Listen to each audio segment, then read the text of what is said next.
like, comment, share, and subscribe.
அடிக்கடி மயக்கம் ஏற்படுகிறது. மக்கள் தொழுகிறார்களா என்று கேட்கிறார்கள். ஏனென்றால் அவர்களால் பள்ளிக்கு சென்று தொழ வைக்க முடியவில்லை. மயக்கம் அடைகிறார்கள். பிறகு மயக்கம் தெளிகிறது. மக்கள் தொழுகிறார்கள். அங்கிருந்தவர்கள் சொல்கிறார்கள், யார் சொல்லலாம், எந்த இல்லை, யார் சொல்லலாம், உங்களை அவர்கள் எதிர்பார்த்து கொண்டிருக்கிறார்கள். நபி அவர்கள் தான் தொலை வைப்பார்கள். நபி அவர்கள் தொழுகைக்கு வர வேண்டும், தொலை வைக்க வேண்டும் என்று சகாபாக்கள் பள்ளியிலே காத்திருக்கிறார்கள். தொலைவில்லை. திரும்ப திரும்ப நபி ஸல்லல்லாஹு அலைஹி வஸல்லம் ஒளி செய்வதற்காக தண்ணீர் கொண்டு வர சொல்கிறார்கள். ஒளி செய்கிறார்கள். பள்ளிக்காக அவர்கள் கிளம்ப போனால் மயக்கமாகிறார், மயக்கமடைகிறார். 2-3 தடவை இது மாதிரி ஆகிவிடுகிறது. கடைசி வரை அவர்களால் பள்ளிக்கு எழுந்து செல்ல முடியவில்லை.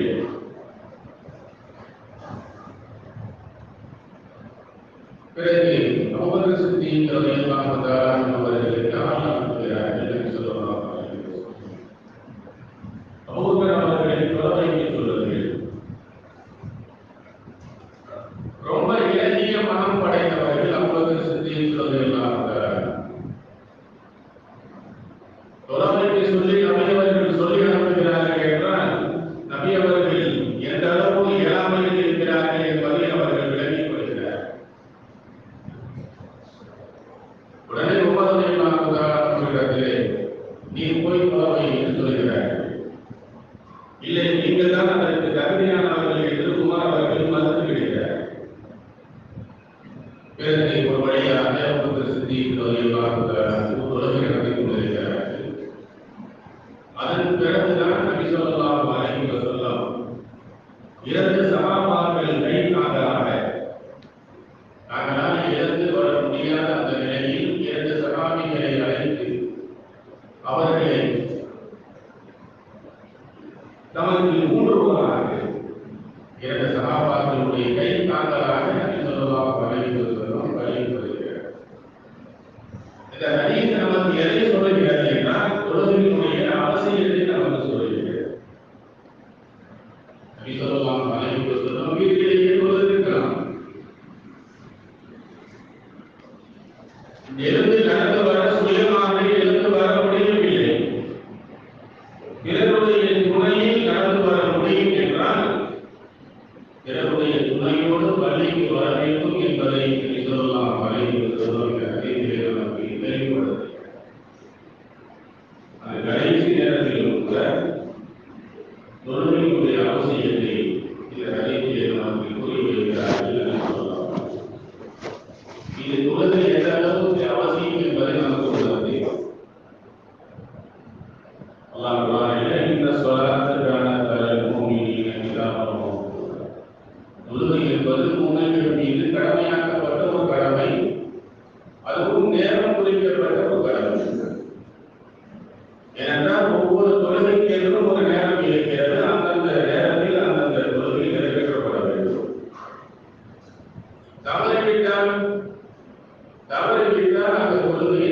அதோடு அதை விட்டுவிடுவதே இல்லை.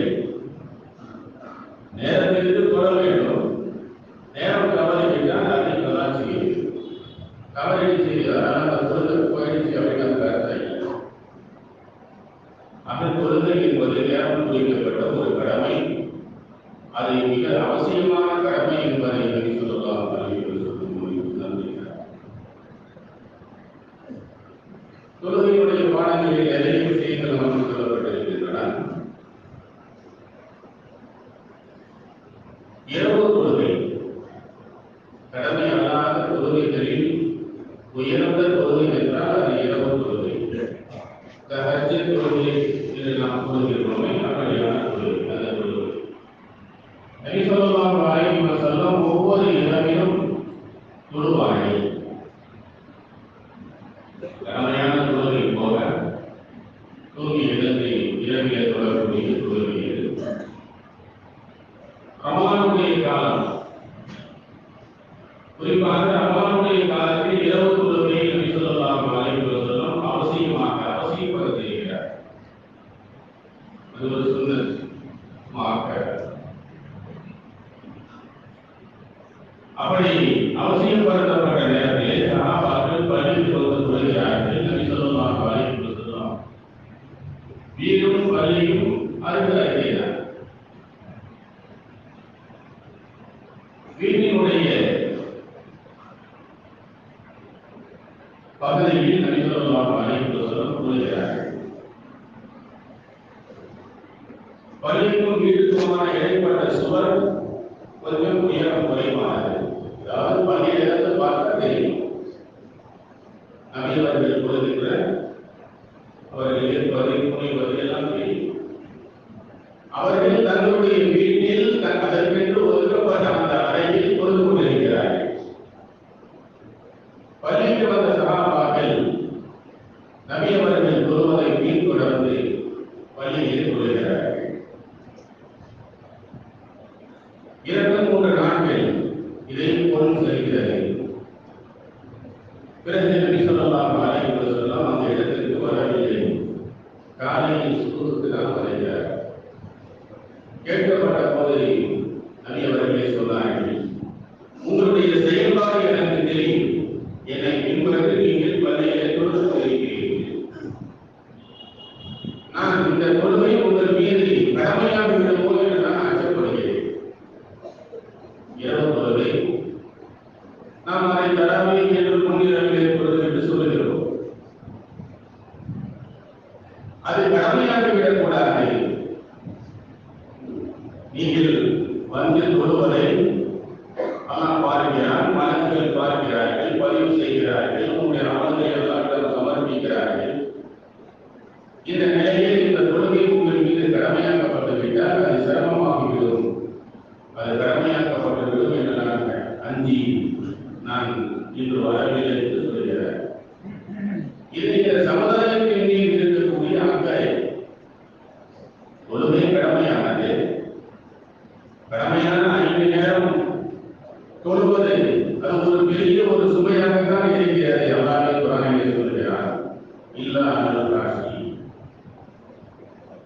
அச்சப்பாடுபவர்கள் மீது தவிர, அல்லாஹ்வை அஞ்சக்கூடியவர்கள் மீது தவிர தொழுகை என்பது பாரமானது, சுமையானது. இதில் எந்த தொழுகையும் கடமையாகிவிட்டால் இன்னும் உங்கள் மீது அந்த பாரமாக ஆகிவிடும். இதை நம் மீது நபி ஸல்லல்லாஹு அலைஹி வஸல்லம் அவர்கள் கொண்ட அக்கறையை நமக்கு காட்டுகிறது. இதே ஹதீஸில் இன்னொரு ஹதீஸில் நபி ஸல்லல்லாஹு அலைஹி வஸல்லம் சொன்னார்கள், நீங்கள் வீட்டில் தொழுவதை மிக சிறந்தது. இந்த தொழுகை வீட்டில் தொழுவது மிக சிறந்தது. குறிப்பாக கடமையான தொழுகைக்கு தான் பள்ளிவாசல்.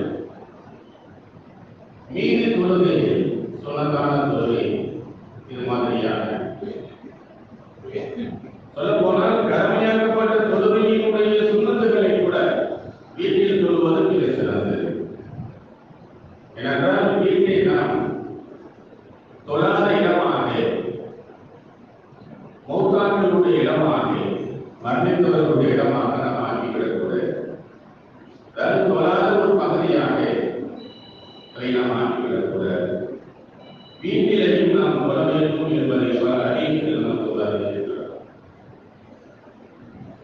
அப்படியாக வீட்டிலே தொழுது கொள்ளுங்கள் என்று நபி ஸல்லல்லாஹு அலைஹி வஸல்லம். எனவே வீட்டில் தொழுவது கூட நமக்கு ஒரு சுன்னத். பரவான தொழுகைகளில் போக மற்ற தொழுகைகளை வீட்டில் தொழுவதை மிக சிறந்தது. தொழுகை எப்படி தொழ வேண்டும்? ஒவ்வொரு இளைஞரையும்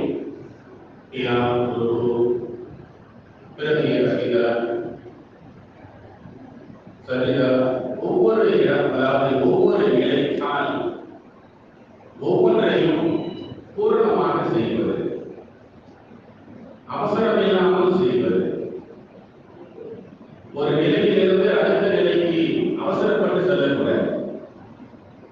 நிதானமாக இது முடிந்து அதை செய்கின்றோம் என்ற நிலையில் நாம் அதை செய்ய வேண்டும். தொடர்ச்சியா போனா அப்படின்னு இல்லை. ஒவ்வொரு நிலையையும் நிதானமாக செய்வதை நபி ஸல்லல்லாஹு அலைஹி வஸல்லம் சஹாபாக்களுக்கு கற்றுக் கொடுக்கிறார். ஒரு சஹாபி மதீனாவுக்கு தொழுகிறார். அவர் தொழுது முடித்த பிறகு நபி அவர்கள் சொன்னார்கள், திரும்பவும் தொழும். திரும்பவும் அந்த சஹாபி தொழுகிறார். முன்னால் எப்படி தொழுதாரோ அதே போல தொழுகிறார். நபி ஸல்லல்லாஹு அலைஹி வஸல்லம் சொன்னார்கள், திரும்பவும் தொழ சொல்கிறார். போய் தொழு சொன்னாங்க. இன்னைக்கு லம்பு சொல்லி நீ தொடரன்னு சொன்னாங்க. அவர் தொழுதுட்டு தான் வர, அதாவது நீ சரியா தொடரன்னு நீ ஒழுங்கா தொடர, போய் திரும்ப தொழு. இப்படியாக 2-3 தடவை சொன்னதுக்கு பிறகும் கூட, ஏன்னா அவருக்கு தெரிஞ்சது அவ்வளவுதான், அவருக்கு தெரிந்த வகையில் அவர் தொழுகிறார். 3ஆம் முறையாக நபி ஸல்லல்லாஹு அலைஹி வஸல்லம் அந்த சஹாபிக்கு தொழுவதை கற்றுக் கொடுக்கிறார். குறிப்பாக அதில் என்ன சொல்ல வருகிறார்கள் என்றால், ஒவ்வொரு நிலைப்பாடும் ஒவ்வொரு நிலையும் நிதானமாக இருக்க வேண்டும். நிதானத்தில் நபி ஸல்லல்லாஹு அலைஹி வஸல்லம் தொழுகையினுடைய அவசியம், தொழுகையில் நிதானம் அவசியம் என்பதை இந்த கதையிலே நபி ஸல்லல்லாஹு அலைஹி வஸல்லம் இப்படியான தொழுகையினுடைய ஒழுங்குகள் நிறைய இருக்கிறார். தொழுது முடித்த பிறகு சுப்ஹானல்லாஹ், அல்ஹம்துலில்லாஹ், அல்லாஹு அக்பர் சொல்லக்கூடிய தஸ்பீஹ்களுக்கு உயர்ந்த நன்மை கதையிலே வருகிறது. ஏழை சஹாபாக்கள் நபி ஸல்லல்லாஹு அலைஹி வஸல்லம் அவர்களிடத்தில், யா ரசூலல்லாஹ், செல்வந்தர்கள் எங்களை விட அதிக நன்மைகள் செய்து கொள்கிறார்கள், அதிக பலன்களை அடைந்து கொள்கிறார்கள். நாங்களும் கொள்கிறோம், அவர்களும் கொள்கிறார்கள். நாங்களும் நோன்பு வைக்கிறோம், அவர்களும் நோன்பு வைக்கிறார்கள். ஆனால் எங்களை விட கூடுதலாக அவர்களால் அமல் செய்ய முடிகிறது, ஜகாத் கொடுக்கிறார்கள், ஹஜ் செய்கிறார்கள். ஏனென்றால் அவர்களிடத்தில் செல்வம் இருக்கிறது, எங்களால் செய்ய முடியவில்லை. செல்வம் இல்லாததால் எங்களால் தர்மங்கள் செய்ய முடியவில்லை, ஜகாத் போன்ற கடமைகளை செய்யவும் முடியவில்லை. இப்படியாக தங்களை விட செல்வந்தர்கள் செல்வத்தின் மூலமாக அதிக நன்மைகளை பெற்றுக் கொள்கிறார்கள் என்று ஏழை சகாபாக்கள் நபி ஸல்லல்லாஹு அலைஹி வஸல்லம் அவர்களுக்கு சொல்லியிருக்கிறார். அப்பொழுது நபி ஸல்லல்லாஹு அலைஹி வஸல்லம், அவர்களை போன்ற நன்மைகளை நீங்களும் அடைந்து கொள்ள நான் உங்களுக்கு ஒரு அமலை கற்றுத் தருகிறேன். தொழுகைக்கு பிறகு நீங்கள் சுப்ஹானல்லாஹ் 33 முறை, அல்ஹம்துலில்லாஹ் 33 முறை, அல்லாஹ் அக்பர் 33 தடவை சொல்லுங்கள். நீங்களும் அவர்களை போல நன்மைகளை அடைந்து கொள்ளுங்கள்.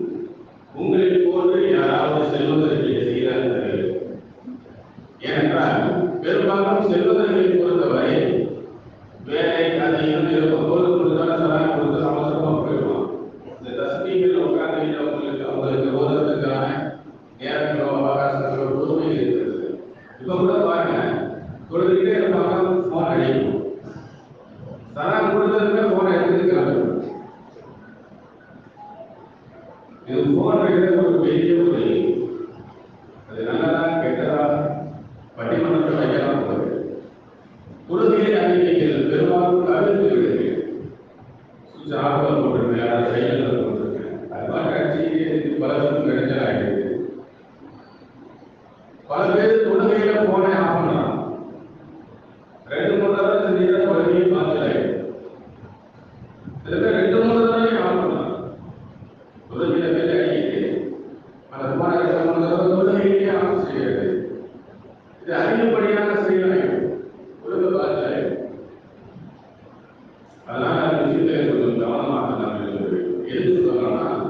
தஸ்மீகள் பொறுத்தவரைக்கும் ஓதுவதற்கான நேரங்கள் அவர்களுக்கு இருந்தாலும் கூட அவசர வேலையாக சென்று விடுவார்கள். அவர்களால் இந்த தஸ்மீகளை முழுமையாக செய்ய முடியாது. உங்களுக்கு அத்தகைய வேலைகள் இருக்க வாய்ப்பு இல்லை என்றால் நீங்கள் ஏழை, உங்களுக்கு ஒரு வேலையோ கோயிலோ ஒரு பெரிய இருக்க நீங்க பொறுமையாக உட்கார்ந்து பள்ளியில் இந்த தஸ்மீகளை செஞ்சுக்கிட்டு சொல்லலாம். தர்மத்தின் மூலமாக அவர்கள் பெறக்கூடிய நன்மைகளை நீங்கள் பெற்றுக்கொள்வீர்கள் என்று சகாபாக்களை என்று சொல்லலாம். இந்த தஸ்மீகளை பெற்றுக் கொள்கிறார். இப்படியான அமல்கள் நம் மார்க்கத்தில் நிறைய இருக்கிறது. ஒவ்வொன்றையும் கேடுதலாக செய்யக்கூடிய நல்ல வாக்கியங்களை எல்லாம் நம்ம எல்லோருக்கும் தந்தோம். رب زدني علما